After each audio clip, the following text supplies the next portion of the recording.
Hey, have you ever thought about how differently people speak English in different parts of the world? Like accents and dialects? Oh, definitely, Jack. English is such a diverse language. The way people speak it varies so much based on where they're from. Even within the same country, there are so many accents and dialects. It's fascinating. Yeah, it's pretty cool. But tell me, what's the difference between an accent and a dialect? I always get confused. Good question. An accent is all about pronunciation, the way you say words. A dialect, on the other hand, includes vocabulary, grammar, and sometimes even expressions that are specific to a region. For example, people in Scotland might say we for small, which is part of their dialect, while their accent gives them a distinct way of speaking English. Ah, I see. So accents are just about how words sound, but dialects are a mix of words, grammar, and expressions. Got it. Do you have a favorite English accent? Hmm, I really love the Irish accent. It has such a warm and lyrical quality.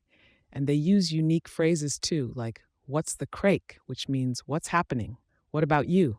For me, it's the Australian accent. It's so relaxed and friendly. I love how they shorten words, like arvo for afternoon and brekkie for breakfast. It makes their speech sound so casual. Oh, yes, Australian English is super fun.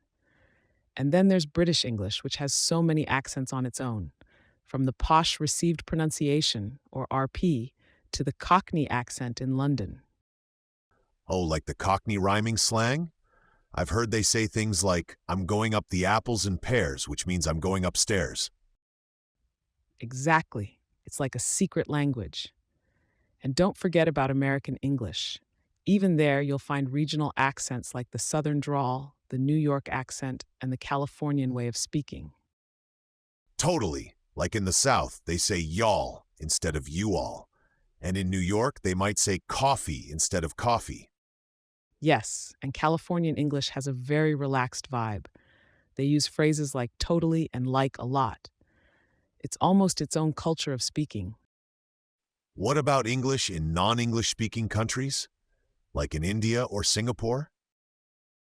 Oh, that's another layer of diversity. In India, English has some unique phrases like prepone for reschedule earlier.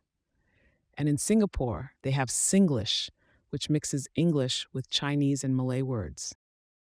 That's so interesting. It's like English adapts to the culture wherever it goes.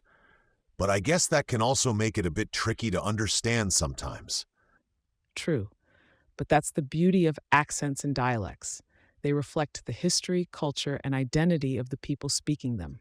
And when you understand them, it helps you connect with others better. That's a good point. I think it's important to respect accents and not make fun of them, right? Absolutely, Jack. Mocking someone's accent is not okay. It's a part of who they are. Instead, we should appreciate the diversity and maybe even try learning a bit about it. Like learning a phrase or two in different accents? That sounds fun. How about we try? Sure, let's start with the Scottish dialect. They might say, I'm going to the shop for a wee bit, which means I'm going to the store for a little while. Nice. And in the southern US, someone might say, bless your heart, which can mean so many things depending on the tone. Haha, yes. And in Australian English, they'd say, good day, mate, instead of hello, friend. And how about in British English? I think they might say something like, fancy a cuppa? For would you like a cup of tea? Perfect. And in Irish English, they could say, he's a grand lad, meaning he's a good guy. Wow, this is so much fun. I never realized how colorful English could be. Do you think we could use this knowledge to improve our own English? Definitely, Jack. Understanding accents and dialects not only improves your listening skills, but also helps you sound more natural when speaking with people from different regions. That makes sense. Plus, it's a great conversation starter. Imagine saying, what's the craic to an Irish person? They'd love it.